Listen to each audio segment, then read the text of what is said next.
ஆளுநருக்கு ஒரு வேலையே இல்லையா? ஆளுநர் எங்கே தவறு நடக்குது, எங்கே அதை சரி பண்ணணும் அப்படிங்கிறதான் அவங்க பார்க்குறாங்க. அவர் தான் சொல்கிறாரு, கஞ்சா மட்டும் ஏன் பிடிக்கிறீங்க, மெத்தபெட்டமைனை ஏன் பிடிக்க மாட்டேன்றீங்கன்னு கேட்குறாரு. தப்பா அது? ஜனாதிபதியும் துணை ஜனாதிபதியும் அரசியல் பண்ணவே முடியாது. அதே மாதிரி தான் கவர்னர். துணை ஜனாதிபதி வந்து அரசியல் பண்ணலாம்னு சொல்றீங்க. அப்படின்னும் போது அவர் வந்து கிரிட்டிசைஸ் பண்றது வந்து யாரை கிரிட்டிசைஸ் பண்றாரு? ஜுடிஷியரி கிரிட்டிசைஸ் பண்றாரு. கவர்னர் வந்து நிறைய பில்ஸை வந்து டைம் லிமிட் இல்லாம வச்சிருக்கிறதுனால நாங்க முடியாத. அதுல எப்படி நீங்க அரசியல் நீங்க சொல்ல முடியும்? இந்த ஊழல் 2009 2017 வரைக்கும் ஏடிஎம்கே பீரியட்ல நடந்த ஊழல் அப்படிங்கிற மாதிரி அதுதான் அவர் சொல்றாரு. செந்தில் பாலாஜி ரொம்ப பிரமாதமா. ஆனா பாட்டிலுக்கு 10 ரூபா வாங்கல அப்படின்னு இன்னைக்கு வரைக்கும் சொல்லல. ஊழல் நடக்கல அப்படிங்கிறது இன்னைக்கு சொல்லல. பார்லிமெண்ட்டினுடைய சுப்ரீமசியை குறைக்கிறது யார் தெரியுமா? எதிர்கட்சிகள், அவர்களுக்கு துணை போகிற உச்ச நீதிமன்றம். ஆனால் அன்ஃபார்ச்சுனேட்லி சென்ட்ரல் கவர்மெண்ட்டை ரெடியூஸ் பண்ணுற வேலையை இந்த கட்சிகள், அரசியல் கட்சிகள் செய்யும்போது அதுக்கு உச்ச நீதிமன்றம் அவர்களுக்கு தெரியாமலேயே அவர்கள் துணை போகிறார்களா அப்படிங்கிறது என்னுடைய கேள்வி. இந்த மீட்டுக்கு கவர்மெண்டோட ரெப்ரசன்டேட்டிவ் வரணும்னு ஆளுநர் கொடுத்ததா எங்க டேட்டா? கண்டிப்பா அவங்க கொடுத்துருப்பாங்க. ஆனா இவங்க என்ன நினைக்கிறாங்க, உச்ச நீதிமன்றம் இருப்பாங்கன்னு நம்ம சொல்ற மாதிரி கொடுக்கல அப்படின்றத இதுவரை பப்ளிக்ல இருக்கு. அது கொடுக்கலன்னு இவங்க சொல்றாங்க, கொடுத்துருக்கிறதா அவங்க சொல்றாங்க. கொடுத்ததா வந்து கவர்னர் சைடு இதுவரை சொல்லவே இல்லை. பிராமணர்கள் இங்க இருக்கக்கூடாது அப்படின்னு சொல்றாங்க. பண்ணுவாங்க சார் இவங்க. அப்போ நீங்க என்ன பண்றீங்க? R&R போட்டு சைன் போட்டுட்டு இருந்தாங்க வச்சுக்கங்க பாரு. இப்போ வந்து அந்த கேஸ் எங்க போகும்? சுப்ரீம் கோர்ட் தான் போகும், ஜுடிஷியல் ரிவ்யூ போகும். அதை ஸ்டக் பண்ணிடுவாங்கல்ல.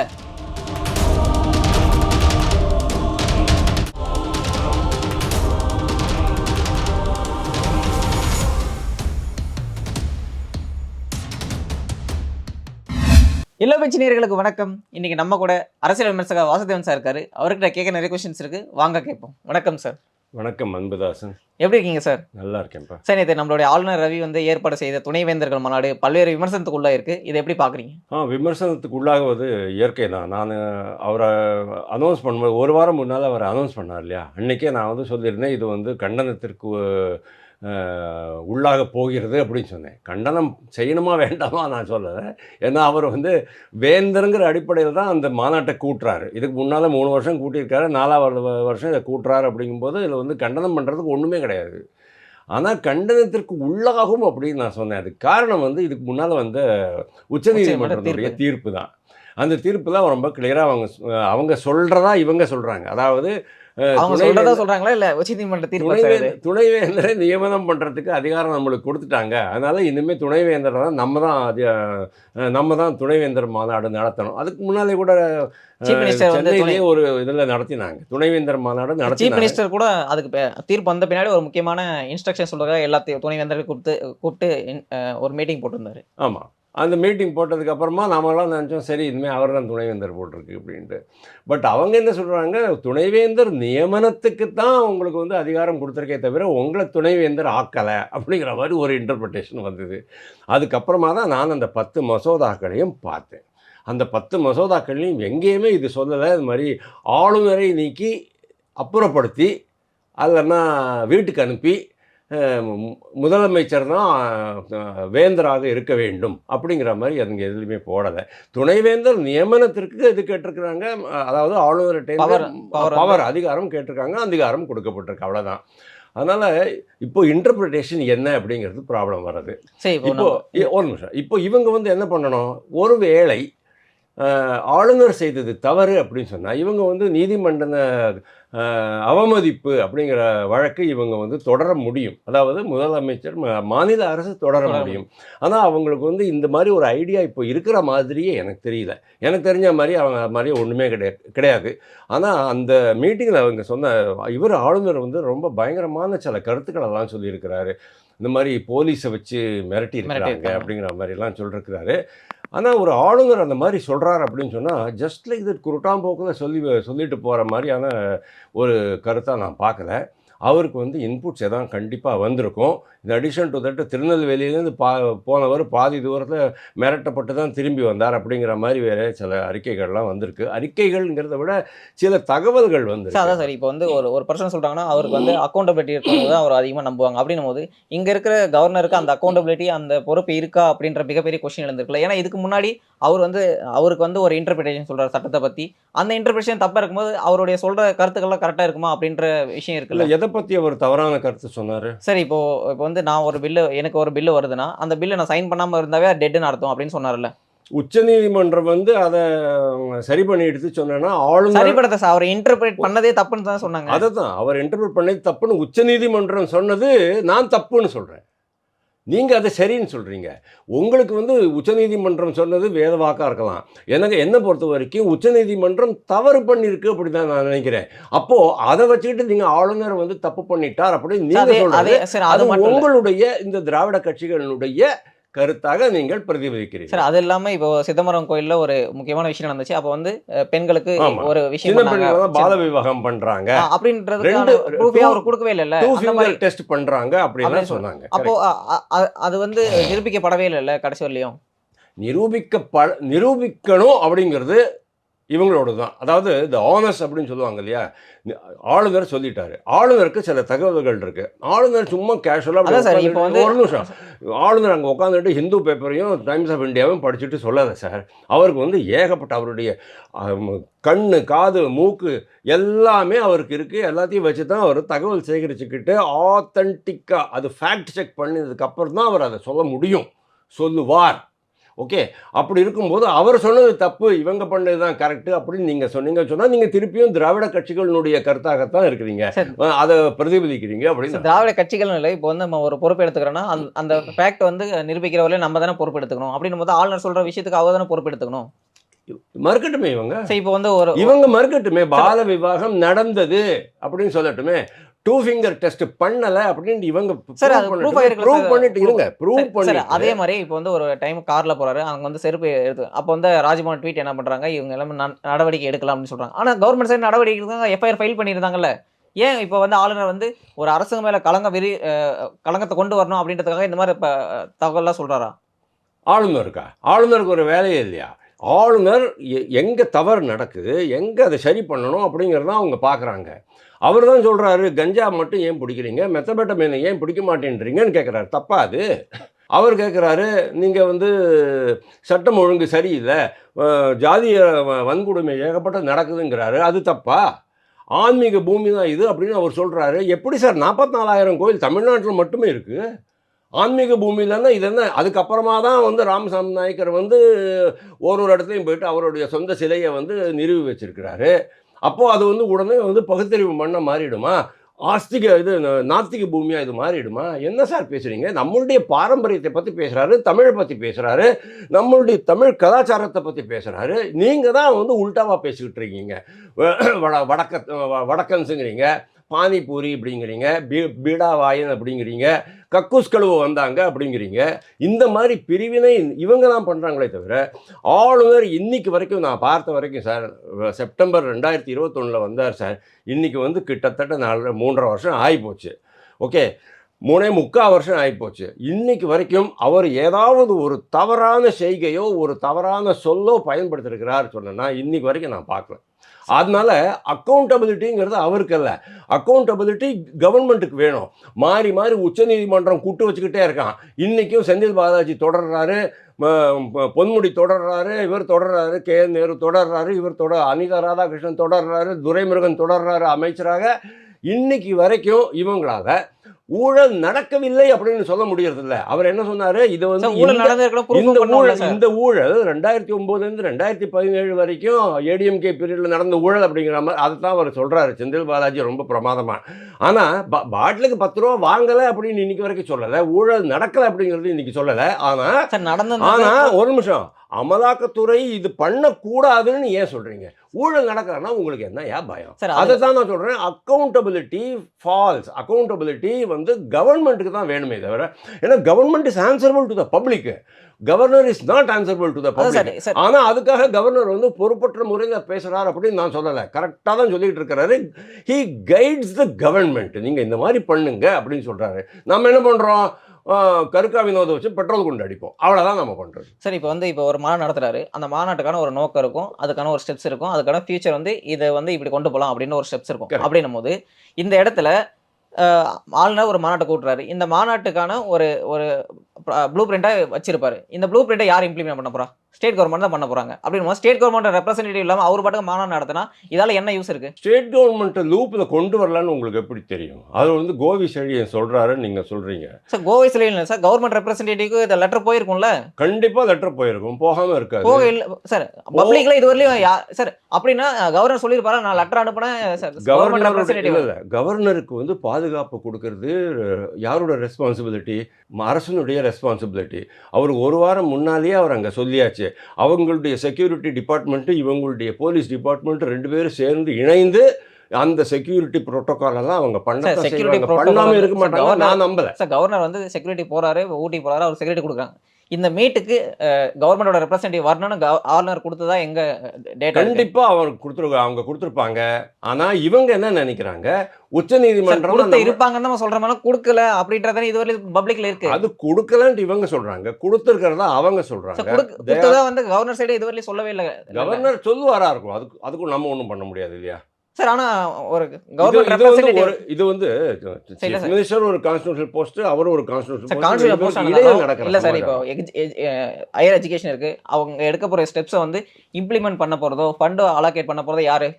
ஸ்டேட் கவர்மெண்ட் தான். அப்ப அவங்க ரெப்ரசன்டேட்டிவ் இல்லாம நம்ம என்ன டிசிஷன் எடுத்தாலும் யாரை இம்ப்ளிமெண்ட் பண்ண போறோம்? ஓகே, நீங்க என்ன கேட்குறீங்க? இவருடைய அதிகாரம் என்ன, இவருடைய அதிகாரம் என்ன? இவங்க அதிகாரத்தில் இருக்கிறவங்க இவங்க பண்ணணும், அவருடைய அதிகாரத்தில் இருக்கிறது அவங்க பண்ணணும். இப்போ வந்து இந்த கான்ஃபரன்ஸ் நடக்கிறது வந்து ஒரு wise chancellors conference, guiding conference தான். அதாவது லேட்டஸ்ட் என்ன, ஏஐ எப்படி நம்ம யூஸ் பண்ண முடியும், ஆர்டிஃபிஷியல் இன்டெலிஜென்ஸ் யூஸ் பண்ண முடியும், பாடத்திட்டங்களில் புதுமை எப்படி புகுத்தலாம், ரிசர்ச் அண்ட் டெவலப்மெண்ட்டை நம்ம எப்படி டெவலப் பண்ணலாம், எல்லாமே ஸ்டார்ட் அப் எப்படி டெவலப் பண்ணலாங்கிறதா வந்து ஒரு கொள்கை ரீதியான தொலைநோக்கு பார்வையுடன் நடத்த வேண்டிய ஒரு திட்டங்களுக்கான ஒரு ஆலோசனை கூட்டம் தான் இது. இதில் கண்டிப்பாக கோவி செழியன் போயிருக்கணும், முடிஞ்சு சொன்னா சீஃப் மினிஸ்டர் கூட போயிருக்கணும். அப்படிலாம் சொன்னால் டெக்னாலஜி டிபார்ட்மெண்ட்லேருந்து, அதாவது இந்த டெக்னிக்கல் டிபார்ட்மெண்ட்ஸ்லாம் இருக்கும் இல்லையா, தொழில்நுட்பத்துறை, அதுலேருந்து யாராச்சும் 2 பேர் அங்கே போய் உட்காந்துருக்கணும். பட் அன்ஃபார்ச்சுனேட்லி இதெல்லாம் நடக்கலை அப்படிங்கிறது எனக்கு ரொம்ப வருத்தமாக இருக்குது.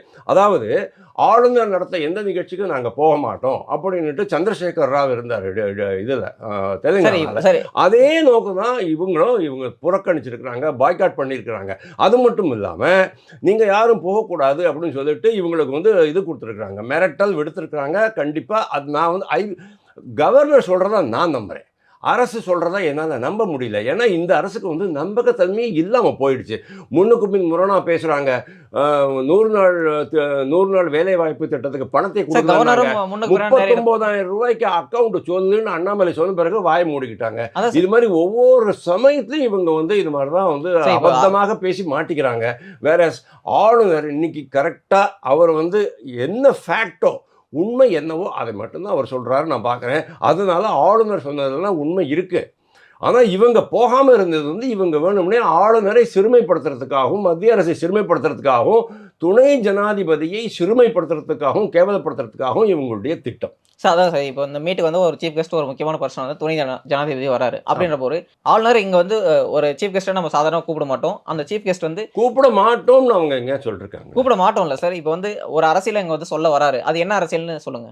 அரசியலே கிடையாது இல்ல, இவங்க தானே அரசியல். அதான் சார். இப்போ அரசியலே கிடையாது. ஒரு நிமிஷம், கவர்னரோட ஸ்டெப்ஸை வந்து கிரிட்டிசைஸ் பண்ணி சுப்ரீம் கோர்ட்ல இருந்து ஒரு முக்கியமான தீர்ப்பு வருது. அதை பத்தி பேசும்போது நம்மளோட துணை ஜனாதிபதி என்ன சொல்றாரு, இங்க வந்து பார்லிமெண்ட் சுப்ரீமைஸ் தான், உங்களுக்கு வந்து நீங்க வந்து ஓவர் ரீச் பண்றீங்க அப்படின்னு ஒரு கருத்தை சொல்றாரு. இதுக்கு அடுத்து தான் அவர் வந்து சீஃப் கெஸ்டா இந்த மீட்டுக்கு கூப்பிட போறாரு. அப்படின்னும் போது அதுக்கும் இதுக்கு இங்கே கம்பைன் பண்ணி பார்க்குறீங்க. ஒரு துணை ஜனாதிபதி அந்த பொசிஷனில் இருக்கிறாரு, நீங்கள் அந்த பொசிஷனில் இருந்தால் உங்களையும் தான். அதான் சார், நேற்று மீட்டில் அவரு பேசுறாரு, ஆளுநர் தான் கான்ஸ்டியூஷனல் மேண்டேட்டை வந்து கரெக்டாக ஃபாலோ பண்ணுறாரு, அவர் தான் ஃபாலோ பண்ணுறாருன்னு சொல்கிறாருல்ல. அது கரெக்டு. அவங்க அந்த பொசிஷனில் இருக்கிறவங்க கூப்பிட்டுருக்காங்க.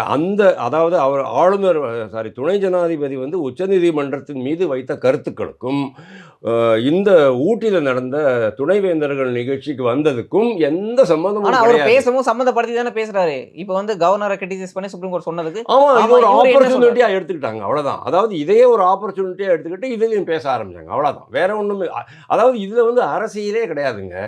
இது வந்து நம்ம நாட்டினுடைய அட்மினிஸ்ட்ரேஷன் பற்றியது, உயர்கல்வித்துறை பற்றியது, நம்ம நாட்டினுடைய எதிர்காலம் இந்த இளைஞர்கள் கையில் இருக்கு. இந்த இளைஞர்களை எப்படி நம்ம வழி நடத்த போகிறோம், அதுக்கு வேண்டிய கட்டமைப்புகள் என்ன பண்ண போகிறோம் அப்படிங்கிறத பற்றியான ஒரு கான்ஃபரன்ஸ் தான் இது.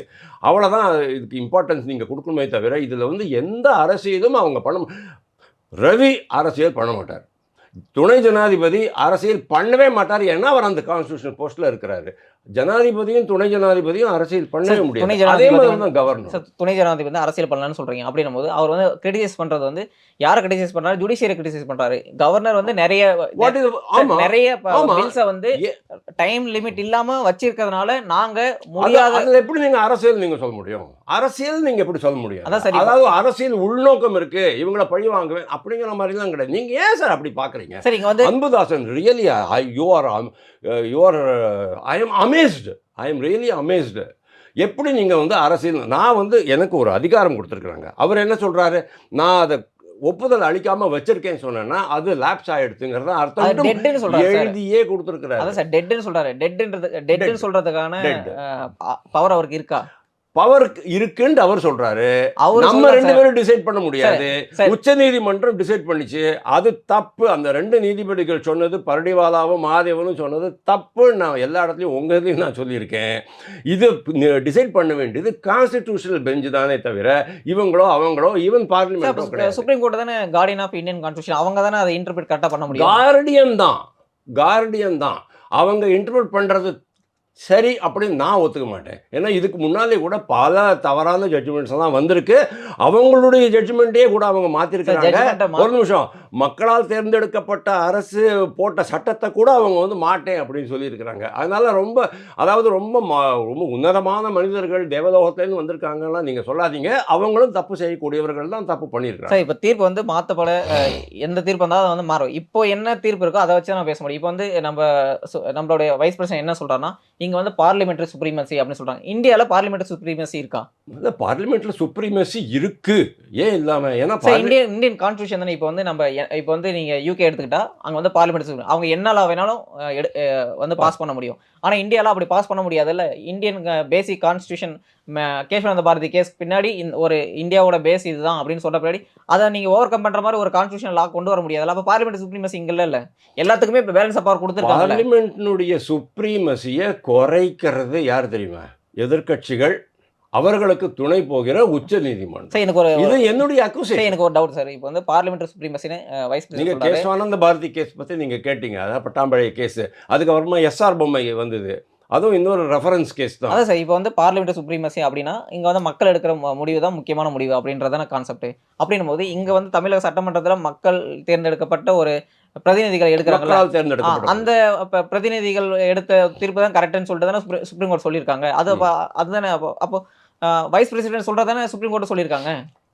வைஸ் பிரசிடென்ட் சொன்னதை எங்க சுப்ரீம் கோர்ட் சொன்னாங்க? இவங்க பார்லிமெண்டரி சுப்ரீமசி மக்களுடைய பவர் தான் அதிகம்னு பிரசிடென்ட் சொல்றாரு சார். அதே தானே தமிழ்நாடு கவர்மெண்ட் வந்து இங்க இருக்கிற தமிழ்நாடு கவர்மெண்ட் ஆளுநர், அங்க பார்லிமெண்ட் நீங்க ஹைகோர்ட்னு போட்டீங்க. பார்லிமெண்ட் குடியரசுத் தலைவர் நீங்க சொல்றீங்கன்னா நான் வந்து உங்களை பாராட்டியிருப்பேன். ஆனால் இன்னைக்கு உச்சநீதிமன்றம் என்ன பண்ணுறது அப்படின்னா, மக்களால் தேர்ந்தெடுக்கப்பட்ட அரசு, அதாவது லெஜிஸ்லேச்சர், அதாவது பாராளுமன்றம் என்னென்னலாம் கொண்டு வராங்களோ அது எல்லாத்தையுமே இவங்களுடைய பரிசோதனைக்கு, ஆய்வுக்கு உட்பட்டதாக மாற்றப்படுகிறது. அது காரணம் என்ன தெரியுமோ? இவங்க உடனே ஒரு 2 பேர் பிஐஎல் போடுவான். நாளைக்கு பொது சிவில் சட்டம் வந்தால் ஒரு 100-150 பேர் பிஐஎல் போடுவான். ஆனால் பொது சிவில் சட்டமாகட்டும், வக்ஃபு போர்டு ஆகட்டும், இல்லை ஆர்டிகிள் 370 ஆகட்டும், எலக்ட்ரல் பாண்ட் ஆகட்டும், எல்லாமே வந்து இதில் பாராளுமன்றத்தில் பேசப்பட்டு பொதுமக்களுடைய கருத்துக்கள் கேட்கப்பட்டு நீட்டு கூட அதுக்கப்புறமா தான் வந்து சட்டம் ஆகிட்டு இருக்கும்போது இதெல்லாம் கிடையாது, நான் சொல்கிறதான் சட்டம் அப்படின்னு உச்சநீதிமன்றம் பண்ணுறதுன்னு சொன்னால் உச்சநீதிமன்றம் பாராளுமன்றத்தை அவமதிக்கிறது அப்படின்னு துணை ஜனாதிபதி சொல்கிறாரு.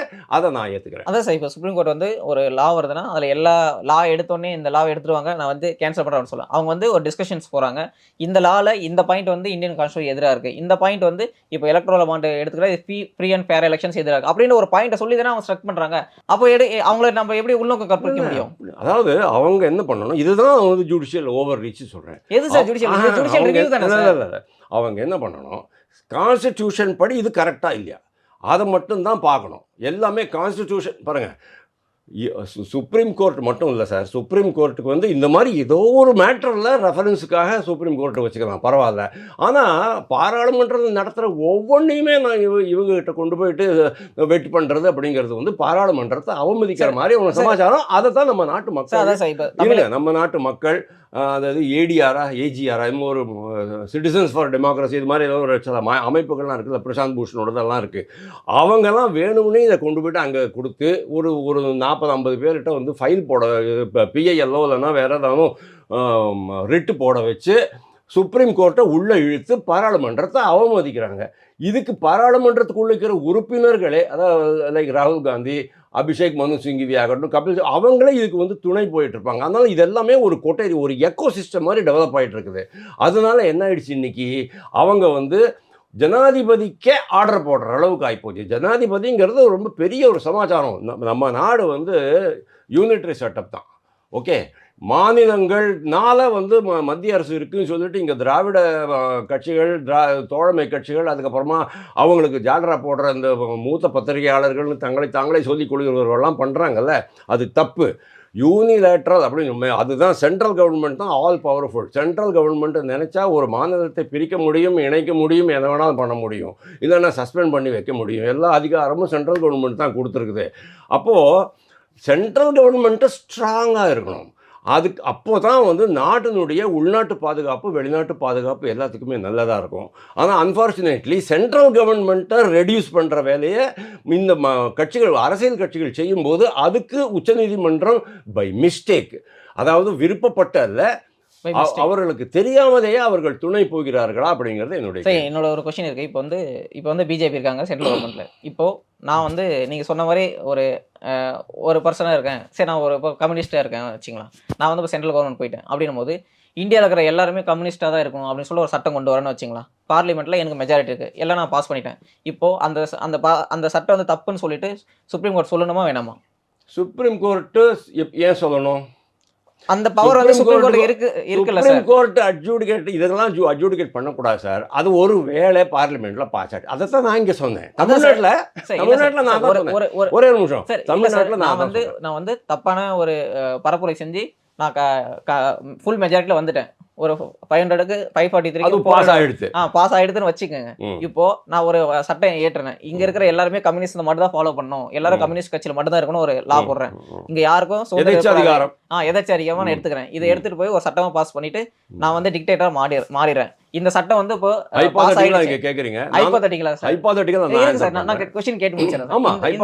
இந்த கொஸ்டின் வந்து பாஸ் ஆயிடுச்சு, நான் பில்லும் பாஸ் பண்ணிட்டேன், என்னோட பிரசிடென்ட் எல்லாம் சைன் பண்ணிட்டாங்க. இப்போ வந்து இந்த கேஸ் வந்து ஜுடிஷியரி போகுது, அவங்க முடிவு எடுக்கணுமா வேணாவா? அப்போ என்ன ஆகும் தெரியுமா, உச்சநீதிமன்றம் அதை பாஸ் பண்ணிடும். ஏன்னா நீங்க கம்யூனிஸ்ட் பயந்துருவாங்க அவங்க, அதுதான் ஆகும். அதாவது இந்தியால அதுதான் ஆகும். இன்னைக்கு அவங்க மிரட்டுறதுக்கு காரணமே அவங்க நினச்சிக்கிட்டாங்க எல்லாமே நம்மகிட்ட தான் வருது, மோடியை சிறுமைப்படுத்திடலாம், முர்மு சிறுமைப்படுத்திடலாம் அப்படின்னு அவங்க பார்க்குறாங்க. கவர்னர் அடிமை இது பண்ணிடலாம், கேவலப்படுத்திடலாம். அதே தான் நானும் உங்கள்கிட்ட கேட்குறேன். இங்கே வந்து பிராமணர்கள் ஒழிக்கப்படுவார்கள் அப்படின்ட்டு ஒரு தீர்மானம் நிறைவேற்றி ஒரு சட்டமே போட்டாங்க, பிராமணர்கள் இங்கே இருக்கக்கூடாது அப்படின்னு சொல்லிட்டாங்க. பண்ணுவாங்க சார் இவங்க. அப்போது நீங்கள் என்ன பண்ணுறீங்க, ஆரண்டரை போட்டு சைன் போட்டுட்டு இருந்தாங்க வச்சுக்கோங்க பாரு. இப்போ வந்து அந்த கேஸ் எங்கே போகும்? சுப்ரீம் கோர்ட்டு தான் போகும், ஜுடிஷியல் ரிவ்யூ போகும். அதை ஸ்டக் பண்ணிடுவாங்கல்ல. எங்கே ஜுடிஷியல் ரிவ்யூ போகணும்? ஆளுநர் ரவி சைன் பண்ணி கொடுத்துடுறாரு, சட்டம் வருது. அதுக்கப்புறமா எவனா ஒருத்தன் வந்து கேஸ் போட்டு அது ஒரு நீங்க சும்மா 30 விட்டுரு- சார், இருங்கப்பா சார், நீங்களே இருக்கீங்க சார், நீங்க சும்மா இருங்கம்மா, விட்டுறீங்களா? நான் சும்மா judicial review விடுவேன்னா இருங்க. judicial அது review சுப்ரீம் போவீங்களா? கோர்ட் என்ன பண்ணும், வாசுதேவன் தானே போட்டிருக்கான், பரவாயில்ல, அபிஷேக் மனு சிங் இது மாதிரி யாரும் போட்டாங்கன்னு சொன்னேன்னா நம்ம வந்து இவர்கிட்ட பிரசாந்த் வர்மா கிட்ட டைரக்ட் பண்ணி விட்டுறலாம், அப்புறமா வந்து இம்மீடியட்லி நம்ம வந்து தீர்ப்பு கொடுத்துடலாம். ஏதாவது கணக்கு போட்டிருக்கேன் பாருங்க, தீர்ப்பு கொடுத்துடலாம். வாசுதேவனா இதுவா அன்புதாசனா தேவையே இல்லை, 40 வருஷம் என்னது நாள் குறிக்கப்பட்டது 2047 ஆகஸ்ட் 23, அவ்வளோதான். அப்படி தானே ஆயின்னு இருக்கு. உச்ச நீதிமன்றத்துக்கு ஏதாவது ஒரு சீரியஸ்னஸ் இருந்துச்சு சொன்னால் இது மஹோ மொய்த்ரா கேஸ்க்கு என்னாச்சு, இவருடைய கேஸ்க்கு ராகுல் காந்தியினுடைய கேஸ்க்கு என்னாச்சு, பொன்முடியினுடைய கேஸ்க்கு என்னாச்சு, எல்லாத்தையும் அப்படியே வச்சுட்டு உட்காந்துருக்குறாங்க. அவங்களுக்கு கவலையே கிடையாது. அப்படி இருக்கும்போது நீங்கள் எப்படி இந்த உச்ச நீதிமன்றத்தையும் இந்த நீதித்துறையை நீங்கள் இவ்வளவு நம்பிட்டு உட்காந்துட்டு இருக்கீங்க அப்படிங்கிறது தெரியல. எனவே நீங்கள் வந்து கேட்டது வந்து ஒரு ஹைபாதட்டிக்கல் கொஸ்டின் தான், அந்த லெவலுக்கு வராது. அதுக்காக தான் இந்த அதிகார மையங்களெல்லாம் பிரித்து வச்சிருக்கிறாங்க. நாளைக்கு இதே ஒரே ஒரு நிமிஷம், நீங்க வந்து கரெக்டாக சொன்னீங்க, அதிகாரத்தை மாதிரி பிரித்து வச்சிருக்காங்க அப்படின்னும் போது இப்போ வந்து எனக்குன்னு ஒரு வேலை வந்து இந்தியன் கான்ஸ்டியூஷன் கொடுக்குது, அந்த வேலையை நான் ஒழுங்காக செய்யாதனால தான் ஜுடிஷியரி வந்து அதை வந்து ஓவர் ரீச் பண்றாங்க. எல்லா பவரும் நான் வந்து நினைக்கிறீங்க அவங்க ஒழுங்கா செய்யல, ஆளுநர் வந்து ஒழுங்கா செய்யலன்னு சொல்லிட்டு நீங்க நினைக்கிறீங்க. நான் என்ன பொறுத்த வரைக்கும் ஆளுநருடைய அத்தாரிட்டிக்குள்ள தான் வருது. அந்த அதிகாரத்தை கொஸ்டின் பண்றதுக்கு உச்சநீதிமன்றத்துக்கு தகுதி கிடையாது. உச்சநீதிமன்றத்துக்கு காலக்கெடு ஜனாதிபதிக்கு காலக்கெடு விதிக்கிறதுக்கு அதிகாரம் கிடையாது அப்படிங்கிறது தான் என்னுடைய இதுக்கு வந்து பாராளுமன்றம் என்ன பண்ணணும், ஒரு கான்ஸ்டிடியூஷனல் அமெண்ட்மெண்ட் கொண்டு வரணும், அதை பாஸ் பண்ணணும். அதுக்கப்புறமேட்டு வேறு ஏதாவது பிரச்சனை இருக்குதுன்னு சொன்னேன்னா அதை வந்து 13 நீதிபதிகள் அமர்வு இல்லைன்னா 9 நீதிபதிகள் அமர்வு உட்காந்து அவங்க டிசைட் பண்ணால் அது நல்லாயிருக்கும், அக்செப்டபுளாக இருக்கும். அப்படி இல்லாமல் நீங்கள் பாட்டுக்கு இது நூபூர் சர்மாவுக்கு சொன்ன மாதிரி, நூபூர் சர்மா சொன்னது வந்து இஸ்லாமிய மத நூல்களில் இருக்கிற ஒரு இதைத்தான் அவங்க படிச்சிருக்கிறாங்க. அதுக்குள்ளே இந்த இஸ்லாமியர்கள்லாம் அவனை வெட்டிடுவேன் குத்திடுவேன் அப்படின்னு ஆரம்பிச்சிட்டானுங்க. இன்றைக்கி வரைக்கும் அந்த அம்மா வீட்டை விட்டு வெளில தலை காட்ட முடியாமல் இருக்கிறாங்க. இதே பரடிவாலா அன்றைக்கி என்ன சொன்னார், மிஸ்ரா அண்ட் பரடிவாலா 2 பேர் என்ன சொன்னார், ஒன்றால் தான் இந்த நாடை கொந்தளிச்சு போச்சு, இந்த மாதிரி ஒரு கலவரத்துக்கு நீ பொறுப்பேற்றுக்குவியா அப்படின்னு கேட்டாங்க. அந்த அம்மா எதுக்கு வந்துச்சு, நாடு முழுவதும் 12 இடங்களில் எனக்கு மேலே கேஸ் போட்டிருக்கிறாங்க. உதயநிதி மாதிரி தான், உதயநிதிக்கு 13 இடத்துல கேஸ் போட்டிருக்கிறாங்க. நீங்கள் வந்து எல்லாத்தையும் ஒரே நீதிமன்றத்துக்கு மாற்றுங்கன்னு உதயநிதி கேட்டபோது ஓகேன்னு சொன்ன நீதிமன்றம் நூபூர் சர்மாவுக்கு ஏன் அதை கொடுக்கல? நூபூர் சர்மா எதுக்கு வந்திருக்காங்க, என்ன மேட்டர் ஆன் ஹேண்ட் என்னங்கிறத கூட புரிஞ்சுக்காம இந்த நீதிபதிகள் 2 பேரும் குதிச்சு அவங்கள மட்டம் தட்டினாங்க. இதெல்லாம் ஒரு நீதிபதிக்கு ஒரு அழகா அப்படிங்கிறது நீங்கள் பார்க்கணும். சார் நீங்கள் நீதித்துறை பற்றி எங்கிட்ட சொல்லாதீங்க சார். அதான் சார், இப்போ வந்து நீதித்துறையை பற்றி நிறைய விமர்சனங்கள் இருக்குது. ஆனால் அப்படின்னும் போது இப்போ வந்து பெங்காலில் ஒரு முக்கியமான பிரச்சனை போயிட்டு இருக்கு. அப்படின்னும் போது நீ பெங்காலில் வந்து பிரசிடென்ட் ஆட்சி கொண்டு வாங்க அப்படின்னு சொல்லிட்டு நம்ம நீதித்துறைக்கு தானே போய் நிற்கிறோம். அப்போ அவங்க சொல்கிறாங்க நீ எல்லாத்துக்கும் எங்கிட்டே நீ வந்தால் அவங்க கவர்மெண்ட் சைட்லேருந்து என்ன சொல்கிறாங்க, நாங்கள் வந்து ஜுடிஷியல் ஓவர் ரீச் பண்ணுறோம் அப்படின்னு சொல்கிறாங்களே, பயந்துட்டாங்க. ஏன் அப்படின்னா பேசிக்கலி இந்த பெட்டிஷன் போட்டாங்க பாருங்கள், அதுதான் அவங்க தான் ஒரு முட்டாள் அப்படின்னு நான் சொல்கிறேன். அதுக்கு அவங்க எங்கே பெட்டிஷன் போடணும், ஆளுநருக்கு பெட்டிஷன் போடணும். ஆளுநர் வந்து இருக்கிற அந்த இன்புட்ஸ் எல்லாம் எடுத்து அவருடைய ப்ரிமைஸ் எல்லாம் கரெக்டாக, அதாவது அவருடைய அந்த முகாந்திரத்தை கரெக்டாக வச்சு இதுக்கு குடியரசுத் தலைவருக்கு அனுப்புவாங்க. குடியரசுத் தலைவர் உள்துறையிலேருந்து இன்புட்ஸ் வாங்கிக்குவாங்க. அதுக்கப்புறமா குடியரசுத் தலைவர் தன்னுடைய அதிகாரத்தை பயன்படுத்தி பண்ணணுமா வேண்டாமா அப்படிங்கிறத பண்ணுவாங்க. இது இல்லை, அதாவது எக்ஸிக்யூட்டிவ் கிடையாது. அதாவது குடியரசுத் தலைவர் தான் அதை பண்ண முடியும், பிரைம் மினிஸ்டர் அதை பண்ண முடியாது, குடியரசுத் தலைவர் பண்ணுவார். குடியரசுத் தலைவருக்கு இது பரிந்துரைக்கப்படும், அவ்வளவுதான். ஆனால் நீதித்துறையில் நீங்கள் எடுக்கிறீங்க, இவர் நீதித்துறையில் போய் கேட்டது மிகப்பெரிய தப்பு.